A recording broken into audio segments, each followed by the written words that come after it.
Les sujets du jour de la revue fiduciaire. Premier sujet de notre JT. Lettre de licenciement avec 2 motifs de rupture.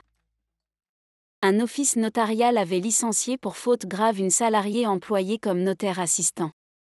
La lettre de licenciement invoquait à la fois un motif disciplinaire, qualifié de faute grave, et un motif non disciplinaire basé sur une insuffisance professionnelle.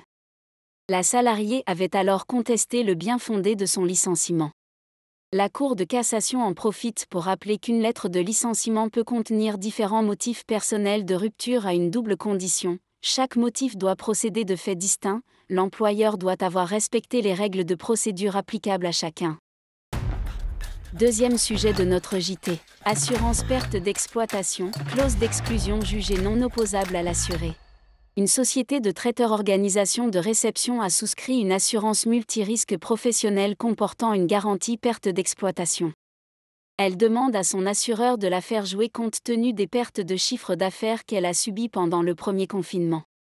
L'assureur s'y refuse, en invoquant la clause d'exclusion du contrat qui prévoit 2 cas d'exclusion rédigés comme suit: la fermeture consécutive à une fermeture collective d'établissement dans une même région ou sur le plan national, lorsque la fermeture est la conséquence d'une violation volontaire à la réglementation, de la déontologie ou des usages de la profession.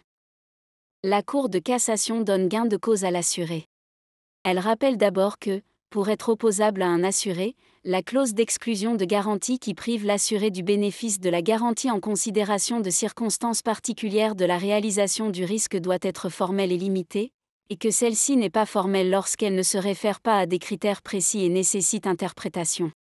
Elle juge, en l'occurrence, que la clause d'exclusion à l'origine du litige a été rendue ambiguë par l'usage de la conjonction de subordination, lorsque, dans la mesure où elle nécessitait interprétation, la clause n'était pas formelle et n'était donc pas opposable à l'assuré.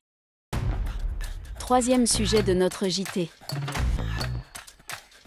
Dispositif de Normandie. La réduction d'impôt de Normandie, ouverte aux contribuables faisant l'acquisition d'un logement pour y réaliser des travaux avant de le louer, a été prorogée de 3 ans par la dernière loi de finances. La loi visant à l'accélération et à la simplification de la rénovation de l'habitat dégradé l'a récemment prolongée d'1 année supplémentaire, soit jusqu'au 31 décembre 2027. Le dispositif est aussi étendu aux logements situés dans certaines copropriétés.